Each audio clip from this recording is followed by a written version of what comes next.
Assalamualaikum warahmatullahi wabarakatuh. Waalaikumsalam warahmatullahi wabarakatuh. Selamat siang kepada Bapak Arif Budiman Syahdoba beserta teman-teman sekalian. Pada kesempatan kali ini, kami dari kelompok 1 akan mempresentasikan tugas proyek besar kami yang berjudul Rancangan Sistem Pengelolaan Data Buku Perpustakaan Menggunakan Struktur Data Binary Certificate. Sebelumnya, perkenalkan saya Syirenka Putri bersama rekan saya. Untuk itu kami akan langsung mulai presentasinya, akan dipresentasikan oleh perlu diketahui perpustakaan memiliki banyak data buku yang harus dikelola dengan cepat dan aman. Jika dilakukan secara manual, proses pencarian data membutuhkan waktu yang lebih lama. Oleh karena itu, kita menggunakan binary search tree atau BST untuk membantu proses pencarian, penambahan atau penghapusan data buku menjadi lebih efisien. Kita harap sebenarnya dengan program ini saat menambahkan buku di perpustakaan jauh lebih simpel dibandingkan untuk mendata secara manual. Boleh lanjut? Oke, untuk tujuannya sendiri, pertama ini merancang sistem pengelolaan data buku perpustakaan yang sederhana dan efisien. Nah, yang kedua, mengetahui penerapan struktur data binary search tree dalam pengelolaan data buku perpustakaan, mengenai proses pencarian data buku secara cepat, mengetahui cara melakukan penambahan, penghapusan, penampilan dalam sistem berbasis BST, dan menganalisis kelebihan dan kekurangan penggunaan BST dalam sistem pengelolaan data di perpustakaan. Oke, BST apa itu sih BST? BST atau kepanjangan dari BST adalah binary search tree, adalah struktur data berbentuk tree atau pohon ya, yang memiliki aturan nilai kiri lebih kecil dibandingkan dengan nilai yang sebelah kanan. Nah, si binary search tree ini memiliki not induk. Nah, BST digunakan untuk mempermudah proses pencarian, penambahan, dan penghapusan data secara efisien. Jadi dia itu punya cabang kiri kanan, sedangkan yang sebelah kiri ini dia itu punya key atau nilainya itu lebih kecil dibandingkan not induknya ataupun not yang sebelah kanannya ini. Sedangkan yang sebelah kanan dia memiliki nilai yang jauh lebih besar dibandingkan yang kiri ataupun not induknya. Jadi jika yang sebelah kanan ini nilainya itu lebih kecil daripada not induk, maka dia otomatis masuknya ke kiri. Nah, kalau misalkan dia lebih besar not induknya, lebih besar daripada not induk dan lebih besar juga dari sebelah kanan, sebelah kiri maksudnya, maka dia akan masuk secara otomatis ke sebelah kanan. Gitu. Boleh dilanjut? Oke, konsep dan operasi BST. Konsep dasarnya adalah struktur data berbentuk tree. Setiap node memiliki maksimal 2 child seperti ini ya. Ini environment atau sebutnya node. Karena kanan memiliki nilai yang lebih besar, digunakan untuk pencarian data yang jauh lebih cepat. Dan untuk operasinya ini ada insert, tree, sort, delete, sama transversal. Nah, yang pertama ini menambah insert itu menambahkan data yang kiri itu kurang dari root atau induknya, sedangkan yang kanan lebih dari induknya. Nah, untuk sort sendiri mencari data membandingkan root itu ada induknya, dan delete menghapus 3 kondisi 0, 1 sampai 2. Nah, transversal menampilkan data terurut atau in order. Ini adalah flowchartnya. Jadi nanti bakal menampilkan sebuah menu di mana nanti user bakal memilih misalkan menu 1, maka si user akan diminta untuk memasukkan seperti ID atau identitas buku tersebut, judul, penulis, tanggal, bulan ataupun tahun. Nah, jika sudah dimasukkan, maka dia akan otomatis ada di BST. Nah, jika dia memilih menu kedua, input di buku, maka dia mencari buku gitu kan. Berarti dia harus mencari ID yang telah dimasukkan di pilihan yang pertama, dan langsung akan ada, kalau misalkan misalkan ID-nya beda dengan yang tadi dimasukkan, maka dia akan menampilkan data tidak ditemukan. Tapi jika ID-nya ada, maka dia tampilkan data yang ditemukan. Pilihan juga saat pilihan 3 ini adalah hapus buku dari BSD. Nah, ini dia akan diminta untuk menampilkan ID buku yang akan dihapus. Jika sudah dan benar ID-nya, maka akan terhapus bukunya. Terus pilihan yang keempat ada transversal in order atau menampilkan semua buku ya. Berarti dia akan menampilkan seluruh buku yang telah dimasukkan di menu pertama tadi. Nah, itu pilihan 0 ini pasti keluar program dan selesai. Kalau misalkan pilihnya tidak, dia akan drop lagi ke atas. Oke.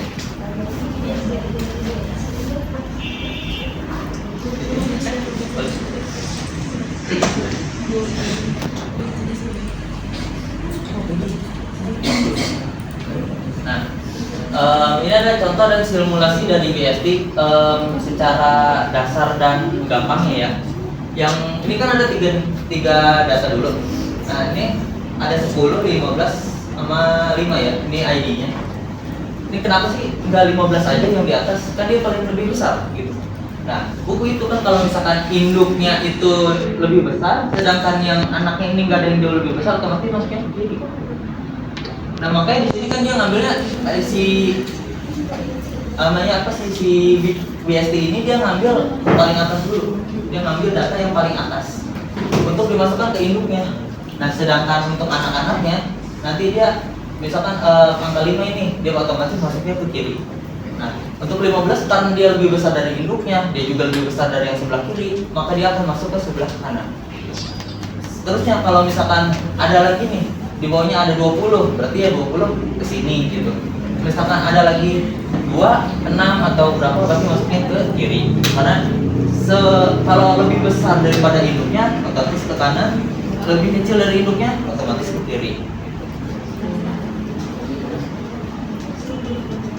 Untuk kelebihannya itu proses pencarian lebih cepat dibandingkan metode linear. Data tersusun secara otomatis, tidak perlu sorting, mudah dalam penambahan penghapusan data, struktur fleksibel dan dinamis, implementasi relatif lebih sederhana. Nah, untuk kekurangan sendiri, performa menurun jika tree tidak seimbang. Seperti tadi, kalau misalkan nanti yang data atasnya itu misalkan tadi 10 kan, nah tiba-tiba yang bawah itu lebih besar semua, berarti otomatis masuknya ke kanan semua, sedangkan yang ke kiri tidak ada, maka dia akan performanya bakal menurun dan tidak relevan gitu yang dipakai. Terus yang kedua, kita belum ada database, jadi saat programnya atau terminal bakal ditutup ya otomatis ngeloop lagi dari awal. Untuk pencarian yang berdasarkan kode, sebenarnya ini kode aja sih sebenarnya, ID aja gitu. Kalau misalkan untuk pencarian lewat judul penulis, judul buku atau penulis gitu, belum bisa kita. Jadi hanya masing-masing buku akan diminta untuk masukkan ID yang berbeda gitu, agar bisa di summon atau bisa dipanggil gitu. Dan tidak ada fitur update secara real time. Jadi kalau misalkan nanti dimasukkan nggak ada update apa, pemberitahuan apapun gitu. Jadi kalian harus lihat dulu di menu keempat tadi, itu menampilkan semua buku, adakah yang baru, adakah yang udah dimasukkan yang baru ataukah tidak gitu. Kelihatan ya? Ya. Oke, di sini misalkan menu pertama ya, untuk nambah buku gitu ya, tambah buku. Nanti dia akan dipintain ID. Nah, ID ini kan angka ya. Nah, identitas buku. Jadi kita nggak bisa menggunakan huruf gitu. Kita nggak bisa menggunakan huruf, kita hanya menggunakan angka. Oke, boleh dimasukkan. Nah, ini ada masukkan judul buku apa aja.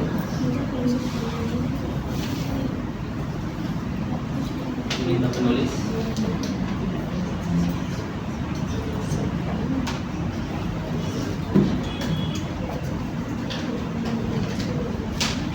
Itu tanggal bulan tahun itu formatnya ya? Iya, formatnya. Ini untuk formatnya. Terus misalkan cari buku. Nah, nanti dia diminta untuk masukkan ID buku yang telah dimasukkan atau ingin dicari gitu. Kalau misalkan tidak, nah sekarang ketiga coba pusmu.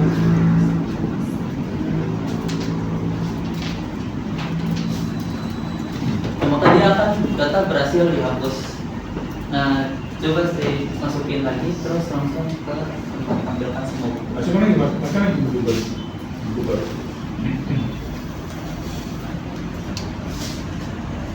Lebih dari dua ya. Masuk lagi.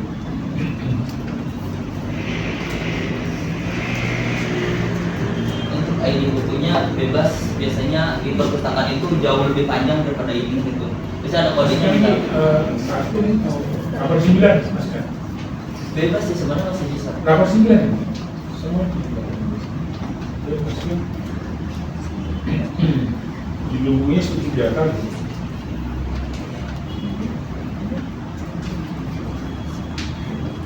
Bukunya Bisa kalau itu.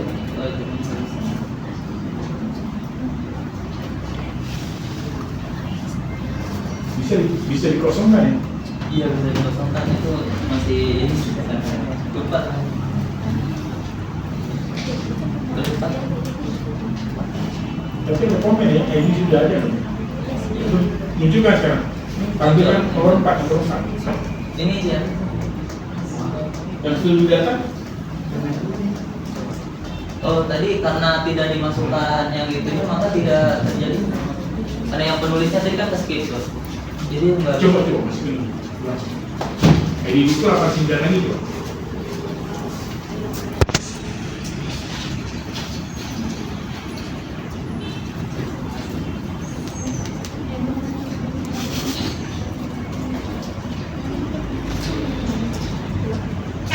Bisa naik.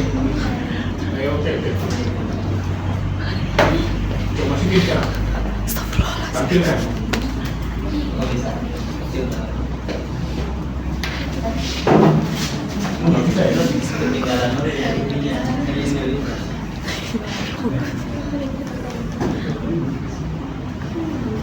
Coba masukin yang sama. Jangan. Biar jelas audiens ya. Nama buku. Nama aja.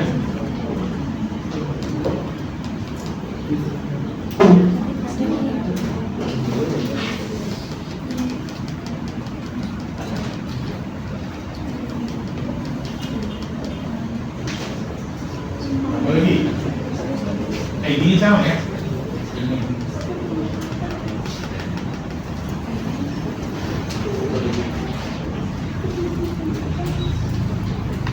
Full. Oke.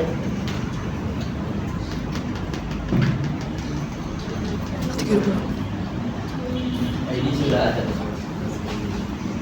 Oh, jadi ada notifikasi ya? Iya, kalau itu nanti. Tampil tuh. Jadi kalau yang di salah baru Data ditampilkan.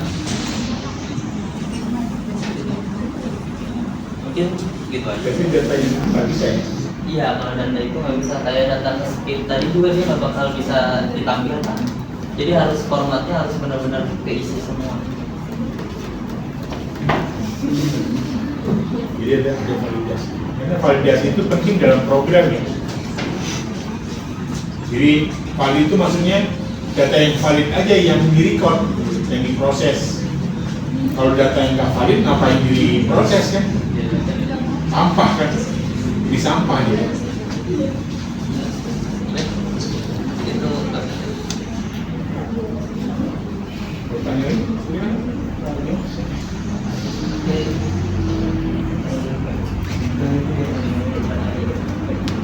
Pertanyaan silakan. Silakan ke sesi kedua. sejauh ini ada yang mau bertanya? Kan kalian tadi pakai BSD ya, Iya. atau by resource rate. Kira-kira selain dari implementasi perpustakaan, apalagi keunggulan dari BSD untuk implementasinya lain? Keunggulannya?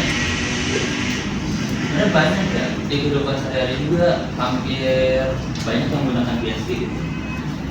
Setahu saya ada beberapa gitu seperti memanggil channel gitu.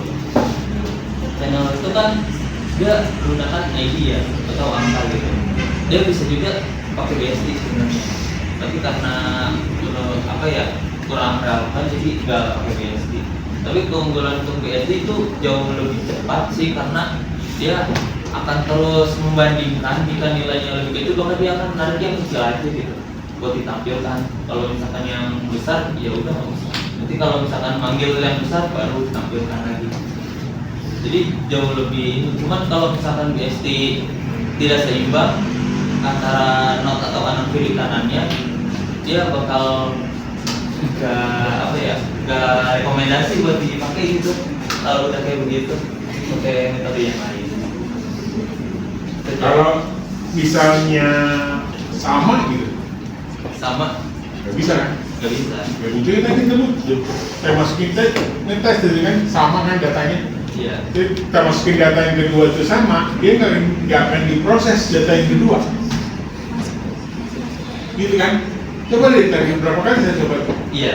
Makanya ID tadi itu dia pakai angka, nggak boleh pakai Huruf. huruf. Karena kalau huruf dia bakal ke proses. Iya, berproses sama dia. Kalau dia pakai string aja, kan bisa string itu bisa Huruf atau huruf bisa angka kan. nanti aja kita aja pada ID-nya beda-beda. Iya jelas. Nggak mungkin dua pasal bukunya beda, kodenya sama. Nggak mungkin itu banyak buku di perpustakaan nggak ada kodenya sama. Jadi kode itu kan kalau kita masukkan ID-nya, kita masukkan kodenya, objek yang lain akan kelihatan tuh. Bukunya apa, penerbitnya siapa, kalau penerbitnya siapa gitu. Makanya ID itu kita pilih sebagai kunci utama gitu. Jadi maksudnya kunci utama itu kalau kita input primary key-nya, objek yang lain akan ikut. Jadi kita masukkan misalnya 007 namanya James Bond, alamat di mana, Jacob, semua akan keluar objek yang lain. Informasi yang lain untuk mengikuti ID itu akan keluar. Ya, jadi kalau sama kan dia bingung, mana yang benar nih? Yang satu si James Bond, yang satu lagi misalnya siapa gitu, namanya nggak boleh. Tapi ID-nya sama gitu. Iya, nggak boleh. Jadi nggak unik dong dia. Kalau unik kan berarti one to one, satu ke satu. Nggak boleh one to many atau many to one, apalagi many to many. Jadi itu namanya teori database. Ya, kita harus paham. Dengan lagi, kita tutup aja mas. Oh, udah bisa. Sangat-sangat. Ya, silakan. Maaf dong ke bagian flowchart ya. Bocah.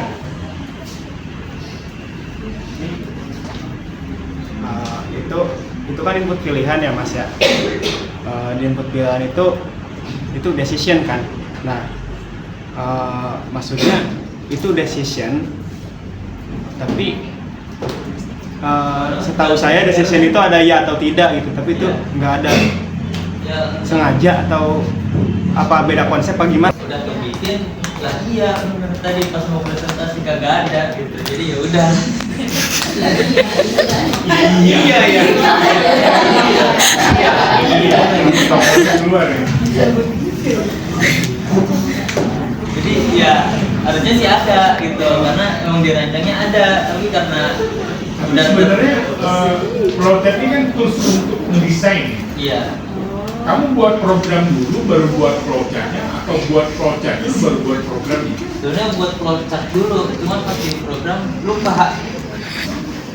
Gitu. Ya jadi nggak decision ya. Iya. Kan ngomongnya nggak decision. Benar sih. Kayak itu kan ada tuh decision tuh di bawah tuh. Data tidak ditemukan. Ya. Data. Nah decision kan di bawah tuh. Pilihnya 0, berarti kan iya atau tidak. Kalau iya berarti keluar, kalau tidak berarti looping kan. Ya looping. Gimana? Bisa. Itu kesalahan sih sebenarnya. Jadi sudah ngakui kesalahannya. Itu kesalahan sebenarnya, jadi lupa. Orang. Oke. Kesimpulan. Minta Subasta.